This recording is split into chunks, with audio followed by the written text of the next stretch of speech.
Saludos y bienvenidos a la experiencia escéptica. En este video estaremos investigando el fenómeno psicológico conocido como la disonancia cognitiva. Y en este caso, veremos su impacto en personas que profesan la fe cristiana. Así que en el cristianismo, la disonancia cognitiva se refiere a la tensión psicológica que experimentan algunas personas que profesan esta fe, cuando se enfrentan a información, evidencia o creencias que parecen estar en conflicto con sus creencias religiosas o interpretaciones de la Biblia.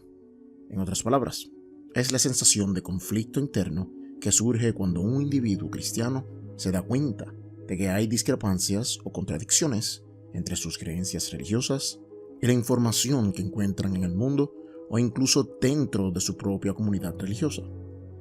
Para aliviar esta tensión, algunos cristianos pueden recurrir a estrategias como reinterpretar textos sagrados, buscar apoyo en su comunidad o adaptar sus creencias de manera selectiva para mantener la coherencia con su fe. Este fenómeno ofrece una ventana intrigante para comprender cómo las personas reconcilian las contradicciones entre sus creencias religiosas y el mundo que las rodea. Así que en este video estaremos viendo cómo la disonancia cognitiva afecta al cristiano de una manera soteriológica y todo lo que tiene que ver con su salvación, y también de una manera escatológica, y cómo afecta las creencias sobre los tiempos del fin y el cumplimiento de la profecía bíblica. Los cristianos, al igual que cualquier otra persona, pueden experimentar diversas formas de incomodidad cuando enfrentan la disonancia cognitiva en el contexto de su fe. Aquí hay algunas incomodidades comunes que pueden sentir. Número 1. La incomodidad emocional. La disonancia cognitiva a menudo desencadena angustia emocional. Los cristianos pueden sentir ansiedad, culpa o miedo cuando encuentran información o creencias que desafían sus convicciones religiosas profundamente arraigadas. Este tumulto emocional puede ser muy angustiante. Número 2. El conflicto con creencias fundamentales. Cuando se enfrentan a la disonancia cognitiva, los cristianos pueden encontrarse en una situación en la que sus creencias religiosas fundamentales están en conflicto con nueva información o perspectivas. Esto puede crear un sentimiento de agitación interna mientras luchan por reconciliar estas ideas opuestas. Número 3. La amenaza a la identidad. Para muchas personas, su identidad religiosa es una parte fundamental de quiénes son. Cuando se enfrentan a la disonancia cognitiva, pueden temer que cuestionar o alterar sus creencias amenace su sentido de sí mismos y su pertenencia a su comunidad religiosa. Incluso puede amenazar su salvación. Número 4. La presión social. Muchos cristianos forman parte de comunidades religiosas que tienen doctrinas y creencias específicas. Admitir la disonancia cognitiva o cuestionar abiertamente estas creencias puede llevar a un aislamiento social o rechazo dentro de su comunidad religiosa. Este temor a las consecuencias sociales puede aumentar la incomodidad. Número 5. La pérdida de la certeza. La disonancia cognitiva puede hacer añicos la certeza que las personas pueden haber tenido en su fe. Esta pérdida de certeza puede ser desorientadora e inquietante, ya que puede requerir que reevalúen todo su sistema de creencias. Número 6. Dilemas morales. Cuando la disonancia cognitiva surge debido a problemas morales o éticos dentro de su fe, los cristianos pueden debatir dilemas morales. Pueden cuestionar si sus creencias se alinean con su comprensión de lo que es correcto o justo, lo que conduce a conflictos éticos internos. Número 7. El miedo a las consecuencias. Dependiendo de la naturaleza específica de la disonancia, los cristianos pueden temer las consecuencias de sus creencias o acciones, tanto en esta vida como en la vida después de la muerte. Este miedo puede intensificar la incomodidad que experimentan y los mantiene alejados de toda sana investigación sobre dichos temas. El miedo a pecar contra su Dios, a perder su salvación y demás, simplemente no los deja operar bajo los requerimientos básicos de la lógica y la evidencia empírica. Normalmente esto termina en lo que conocemos como una deconstrucción de fe, donde el cristiano comienza a cuestionarse todo y a desaprender y reaprender todo para verificar si lo que siempre creyó es lo correcto o no. Es importante señalar que las personas pueden responder a la disonancia cognitiva de diversas maneras.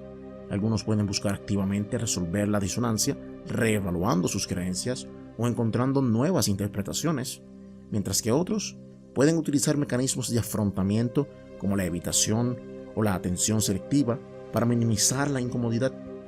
La experiencia de la disonancia cognitiva puede ser profundamente personal y puede variar mucho de persona a persona.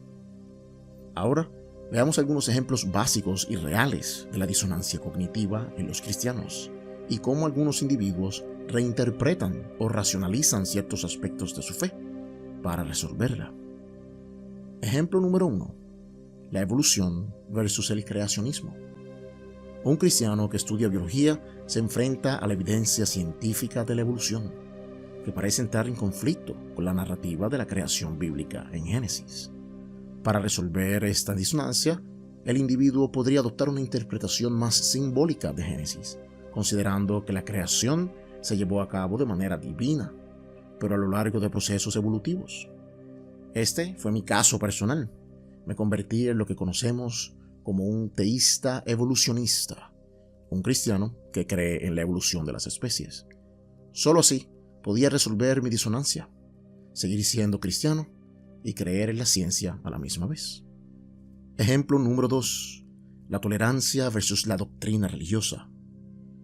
Un miembro de una iglesia cristiana encuentra dificultades al reconciliar la enseñanza de amor y tolerancia de Jesús con actitudes negativas hacia ciertos grupos como la comunidad LGBTQ+. Para reducir la disonancia, podría reinterpretar las escrituras enfatizando el mensaje de amor y aceptación universal, optando por una interpretación más inclusiva. Ejemplo número 3. La ciencia y los milagros. Un científico cristiano se enfrenta a la disonancia entre la creencia en los principios científicos y la narrativa de milagros en la Biblia. Para resolver esta disonancia, podría considerar que los milagros son eventos excepcionales que no están sujetos a las leyes naturales y por lo tanto no entran en conflicto con la ciencia. Ejemplo número 4. La pregunta del sufrimiento y el amor de Dios. Un cristiano se pregunta cómo reconciliar la existencia del sufrimiento en el mundo con la idea de un Dios amoroso y todopoderoso.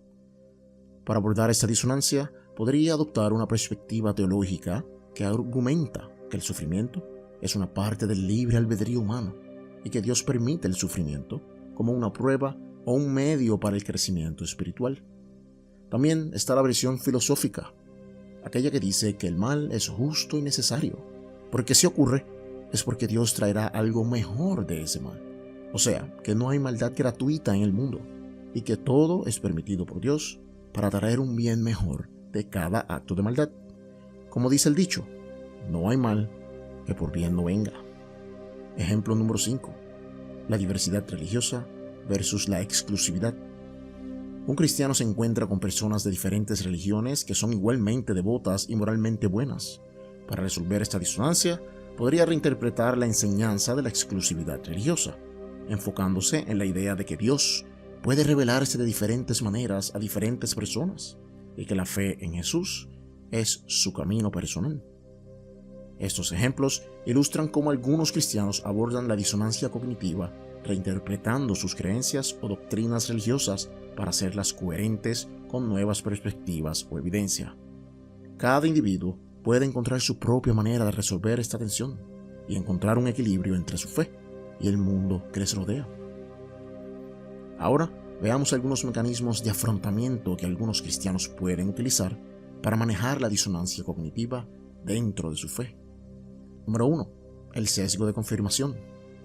Esto es cuando el cristiano busca activamente información o interpretaciones que respalden sus creencias religiosas existentes, mientras ignoran o descartan información que las desafíe. Esto puede reforzar la coherencia interna de sus creencias. Por ejemplo, encontraste información que claramente te prueba que la Tierra tiene más de 6.000 años de existencia. Y esto choca con tu creencia sobre la creación de 6.000 años. Así que te metes a YouTube a ver videos que refuercen tu creencia en una Tierra joven, Te metes a la Biblia a buscar pasajes que defiendan la Tierra joven, pero mientras tanto, ignoras por completo los videos y los artículos científicos que desmienten la Tierra joven. Decides ignorar voluntariamente todo aquello que vaya en contra de tu creencia, a pesar de que ya tienes evidencia que dice que la Tierra tiene billones de años. Número 2. La interpretación selectiva. Esto ocurre cuando seleccionamos ciertos pasajes de la Biblia o enseñanzas religiosas que se alinean con nuestras creencias preexistentes, mientras pasamos por alto o minimizamos aquellos que podrían generar disonancia. Esto nos permite mantener una interpretación coherente con nuestras creencias. Esto lo veremos más adelante cuando veamos la disonancia cognitiva en la interpretación escatológica de los cristianos. Pero por ahora, imagínese que usted cree que la salvación se pierde. Así que usted buscará los pasajes que aparentan defender su postura, pero ignorará todos aquellos que claramente dicen que la salvación no se pierde. Número 3. La compartimentalización. Esto ocurre cuando separan mentalmente sus creencias religiosas de otras áreas de su vida. Esto les permite vivir de acuerdo con sus creencias religiosas en un contexto y aceptar evidencia o creencias contradictorias en otro contexto sin que se solapen. Número 4. La adaptación teológica. Esto ocurre al reinterpretar o reformular las enseñanzas religiosas para que sean coherentes con sus creencias actuales. Esto puede implicar tomar un enfoque más simbólico o metafórico, en lugar de una interpretación literal de ciertos textos religiosos. Número 5. La búsqueda de apoyo social. Esto ocurre cuando el cristiano busca la compañía y el apoyo de otros miembros de su comunidad religiosa que compartan sus creencias, lo que refuerza su sentido de pertenencia y minimiza la exposición a ideas o evidencias conflictivas. Número 6. Énfasis en el misterio. Aceptar que algunas preguntas o temas pueden estar más allá de la comprensión humana y por lo tanto no requieren una resolución inmediata. Esto permite mantener las creencias sin estar en conflicto con la falta de respuestas claras. Esto lo vemos mucho cuando confrontamos a cristianos con los múltiples problemas y contradicciones que hay en la Biblia. Ante esto, lo único que pueden hacer es apelar al misterio, utilizando el famoso verso que dice: mis pensamientos son más altos que los de ustedes. Número 7. La redefinición de creencias. Esto ocurre al ajustar gradualmente las creencias religiosas para que sean más flexibles y menos rígidas, lo que les permite acomodar nuevas perspectivas sin necesariamente abandonar por completo su fe. Un buen ejemplo de esto es cuando en Josué capítulo 10 vemos que Josué detiene el sol y la luna por un día. Esto es algo que es totalmente imposible, porque es la Tierra la que gira alrededor del sol y no viceversa. Ante esto solo decimos que ellos no tenían satélites ni evidencia de los hechos científicos, así que lo escribieron como lo vieron. Y con esto resolvemos la disonancia al redefinir la creencia de que Josué detuvo el sol por un día. Número 8. La apelación a la fe inquebrantable. Esto suele ocurrir cuando creemos que la fe misma es una virtud y que enfrentar dicha disonancia es una prueba de fe que fortalecerá su relación con Dios a largo plazo. Ya en este punto, la persona está en total negación, lo que no le permite entrar en la siguiente etapa de su disonancia, que es la deconstrucción de fe. Aquí, el cristiano simplemente hará lo que sea con tal de seguir creyendo. Así mañana se demuestre que Dios no existe, aún así, él seguirá creyendo. Es importante destacar que no todos los cristianos recurren a estos mecanismos de afrontamiento, y la forma en que manejan la disonancia cognitiva puede variar ampliamente según la persona y la situación específica que enfrentan. Estos mecanismos pueden ayudar a las personas a lidiar con la incomodidad de la disonancia, pero también pueden limitar su capacidad para explorar nuevas perspectivas y crecer en su comprensión y fe. Ahora, veamos algunos ejemplos de la interpretación selectiva, pero esta vez nos enfocaremos en la escatología. Todo cristiano tiene su fe centrada en un aspecto central de la religión, y ese es que Jesús murió y resucitó de los muertos al tercer día, pero que también volverá. Así que si Jesús no regresa por segunda vez, pues la fe cristiana no vale nada. Pero ya van 2000 años y Jesús todavía no regresa. Y esto se supone que sirva para entender que Jesús simplemente es un falso profeta, que sus profecías no se cumplieron. Pero aquí es donde entra la disonancia cognitiva. Por un lado tengo mi fe y por otro tengo la evidencia de que Jesús no vino y que probablemente no vendrá. Así que para resolver esta disonancia necesito hacer algo que me permita seguir creyendo. Y es aquí donde entra la interpretación selectiva, dándole paso a lentes escatológicos como el preterismo y el futurismo. A través de estos lentes se le abre la puerta a una solución a dicha disonancia. Y es que a través de estos lentes interpretativos, Jesús no queda como un mentiroso, sino que en el preterismo Jesús ya volvió, como tanto lo prometió en lugares como Mateo 24. Y como ya estaba profetizado por Dios desde el Antiguo Testamento, con aquel nuevo pacto que vendría en los días postreros y que tendría cumplimiento e inauguración en el año 70 después de Cristo, cuando el Imperio Romano destruyó a Jerusalén. Todo se cumplió al pie de la letra. Por otro lado, los futuristas también resuelven su disonancia, abriéndole la puerta a una segunda venida y a una resurrección de los muertos física. Y también usan la interpretación selectiva para escoger aquellos pasajes que aparentan validar su postura. Ahora veamos algunos ejemplos de cómo el preterismo y el futurismo resuelven la disonancia cognitiva en la mente de aquellos cristianos que ya empiezan a dudar de su fe desde un punto de vista escatológico. Primero, veamos el preterismo. Como ya dijimos, esta es la postura donde toda profecía bíblica ya se cumplió en el primer siglo. Aunque para ser justo, tengo que decir que el preterismo se divide en dos vertientes. El preterismo parcial, donde ya todo se cumplió, excepto la segunda venida de Cristo, y el preterismo total, donde todo, incluyendo la segunda venida de Cristo, ya se cumplió. Para efectos de este video miraremos en breve el preterismo total.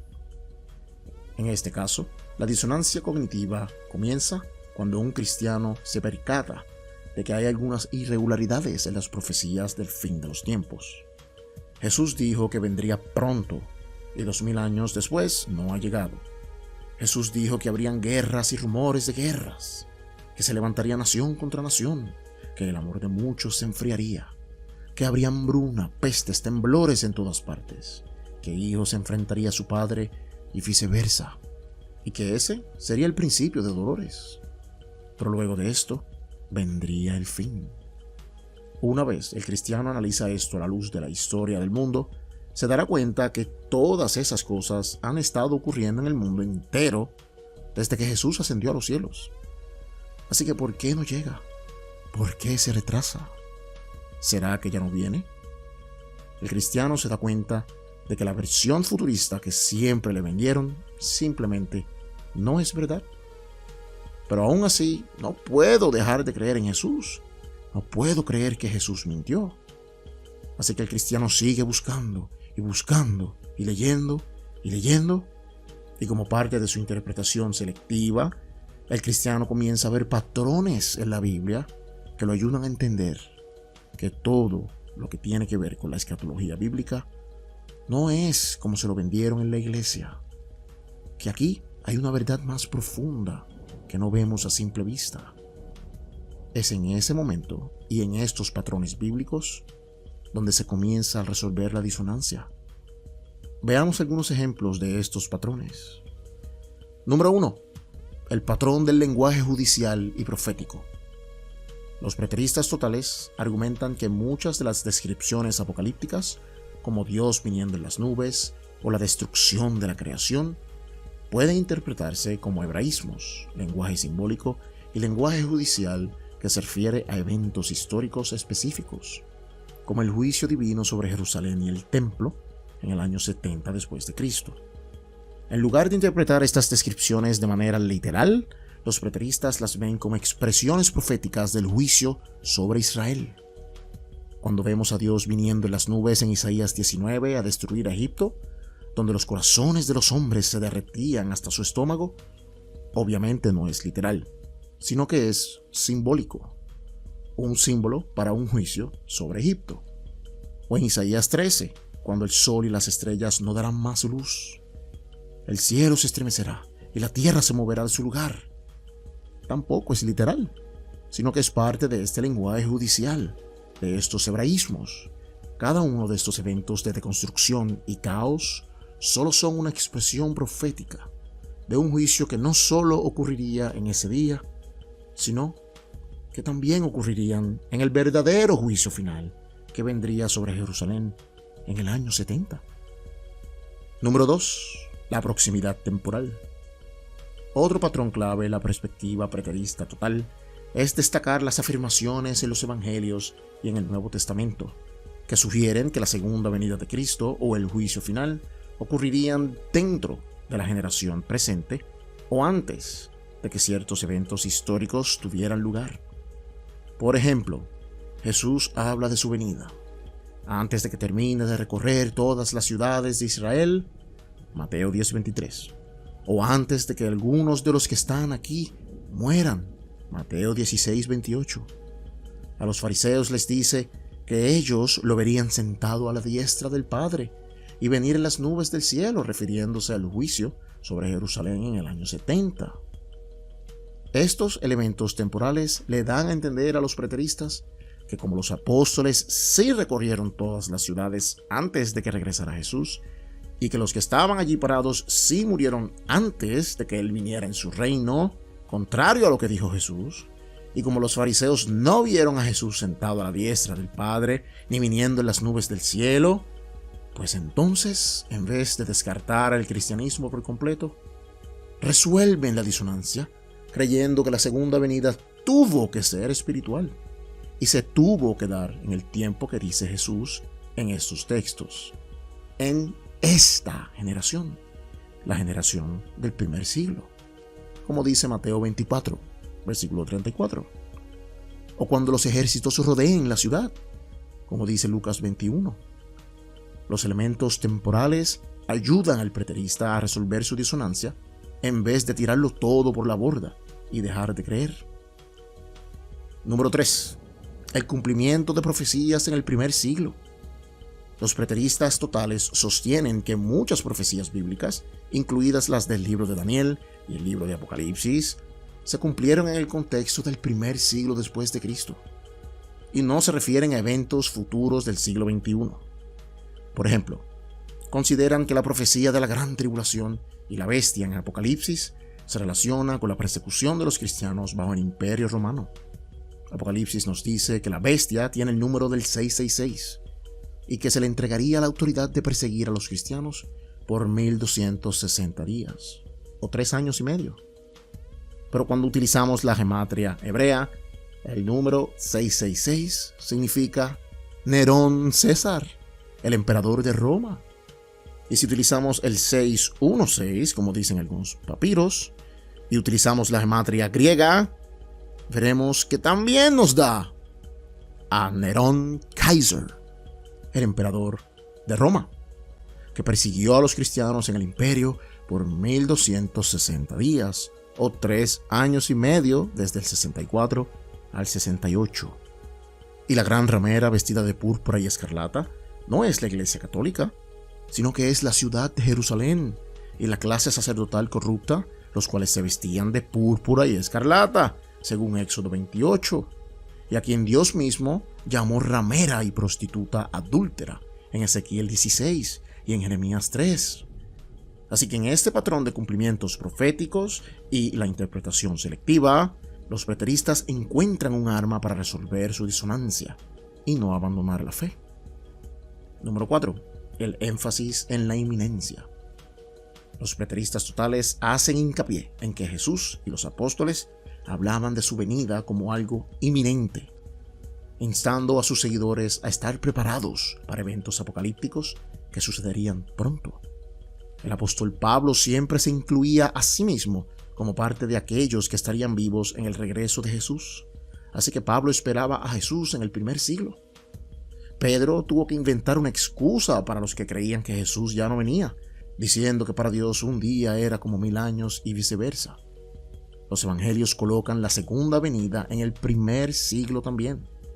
Así que los preteristas utilizan esta inminencia de su regreso como una defensa de su preterismo y una solución a la disonancia cognitiva. Estos patrones bíblicos son fundamentales en la perspectiva del preterismo total y les permiten reinterpretar muchas profecías apocalípticas de una manera que les hace coincidir con eventos históricos específicos del primer siglo después de Cristo, en lugar de considerarlos como eventos futuros al siglo XXI. Ahora, ¿cuáles son algunos problemas con esta postura? Pues de buenas a primeras tenemos interpretaciones erróneas del Antiguo Testamento. Por ejemplo, cuando Jesús dice en Mateo 24 que cuando vean en el templo la abominación que causa desolación, profetizada por el profeta Daniel, huyan. Y en el pasaje paralelo de Lucas 21 se interpreta a la abominación desoladora como los ejércitos de Roma rodeando la ciudad, el evento del año 70. Cuando vean la ciudad rodeada de ejércitos, huyan. Aquí hay varios errores, y uno de ellos es que Jesús está colocando la abominación desoladora para su futuro, en vez de entender que esta abominación se instaló en el templo en el año 168 a.C., cuando el emperador selúcida Antíoco Epífanes IV detuvo el sacrificio en el templo judío y empezó a sacrificar cerdos. Levantó la verdadera abominación desoladora, que no era más que una estatua de Zeus y un altar para sacrificar animales inmundos en el templo de Jerusalén. Pero los preteristas ya saben esto, así que intentan cambiar el significado de la abominación, diciendo que Jesús solo lo utilizó como un ejemplo para que entiendan lo grande que sería este evento y que sería una señal que nadie se perdería. Pero esto no resuelve el problema, ya que no importa si Jesús habló de la abominación desoladora como un segundo cumplimiento, o de una forma espiritual, o de una forma simbólica, o de una forma personal, o de forma literal. Aún así, ninguna de estas ocurrió en el año 70. Una abominación espiritual no fue lo que profetizó el profeta Daniel. Una abominación personal en forma humana tampoco fue lo que profetizó el profeta Daniel. Y una abominación literal y física, que sí fue lo que profetizó Daniel, tampoco ocurrió en el 70. Ningún historiador dice que el general Tito levantó un altar en el templo y una estatua de su dios y sacrificó cerdos para dicho dios antes de tumbar el templo. Lo que sí pudo haber ocurrido fue que después de derrumbar el templo, se sacrificaron unos animales para conmemorar el ascenso del general Tito como emperador. Pero esto tampoco lo sabemos con certeza, ya que ni Flavio Josefo ni ningún historiador especifican en este punto. Solo son especulaciones. Así que la abominación desoladora que profetizó el profeta Daniel nunca ocurrió en el año 70. Lo mismo ocurre con la lengua judicial, los hebraísmos y los patrones lingüísticos. El hecho de que estas cosas se repitan en la Biblia como Dios viniendo en las nubes, o Dios haciendo que las estrellas se caigan en la tierra, o que los montes se derritan, etcétera, etcétera, nada de esto funciona como una expresión profética futura de un juicio final que vendría sobre Jerusalén. Estamos ignorando el contexto histórico de cada verso. Estamos ignorando el análisis y la crítica textual de cada uno de estos versos. ¿Cuándo se escribieron? ¿En realidad era una profecía? ¿O se escribió luego del hecho en cuestión? ¿Era parte de alguna tradición literaria? ¿Era parte de alguna alteración o interpolación al texto, como vemos en las historias deuteronómicas del libro de Reyes y demás libros? ¿Pertenecían a los esfuerzos de la reforma deuteronómica en cambiar el balance de la tradición bíblica de politeísmo a monoteísmo radical? ¿Pertenecían a algún texto polémico utilizando las guerras de la reforma preexílica del siglo VI? ¿Será que en la proximidad temporal los cristianos sí esperaban a Jesús físicamente? ¿Y la resurrección del cosmos de una manera física en el primer siglo? ¿Será que Jesús falló su promesa y no regresó cuando bien dijo que regresaría? ¿Será que en el cumplimiento profético vemos a los cristianos primitivos adaptando la misma conducta que los esenios y demás sectas judías, donde cambiaron la cuarta bestia de Daniel de los selúcidas y Antíoco Epífanes a Roma y la bestia de 7 cabezas, representadas por los 7 emperadores que estuvieron desde Nerón hasta Titus Flavius Vespasianus. ¿Será que el hombre de pecado de segunda de Tesalonicenses 2 lo fue el último sumo sacerdote antes de la destrucción del templo? ¿O será que Jesús vino en juicio una última vez después del 70 a matar a Vespasiano con el resplandor de su llegada? ¿Y el diablo fue lanzado al lago de fuego y azufre en el 70? ¿O fue en el año 1070, cuando ocurrió la gran guerra turca, la cual se conoce como la guerra de Gog y Magog? ¿Existe el diablo hoy en día? Entiendo que querramos ver la teología pactual como algo muy real y vivo dentro de las Escrituras. Pero la historia del mundo lo rechaza y lo refuta. Estos son algunos de los problemas con el preterismo. Verán, los preteristas necesitan de un elemento importante para poder ser preteristas, y eso es que necesitan creer que la Biblia es la palabra de Dios. Necesitan entrar con unas presuposiciones ya establecidas para que todo les cuadre. Así que la forma de refutar el preterismo es destruyendo dichas presuposiciones. A la primera que demuestres que la Biblia es un libro altamente alterado, lleno de contradicciones y falsas profecías, el preterismo termina destruido. Pero no solo el preterismo, sino que también el cristianismo. Porque una no se cae sin la otra. Es aquí donde la disonancia cognitiva sale victoriosa, ya que al destruir el fundamento de su fe y las presuposiciones establecidas, no hay cómo resolver la disonancia.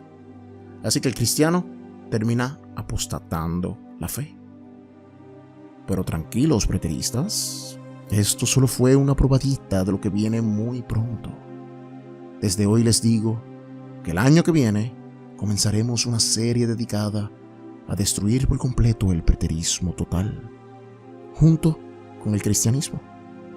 Y solo aquellos que logren abandonar sus tradiciones y presuposiciones serán los que logren romper dicha disonancia. Estos serán los que abandonarán el preterismo, pero también el cristianismo. Y entonces seré yo quien me ría y me burle de ustedes mientras les pregunto: ¿entiendes lo que lees?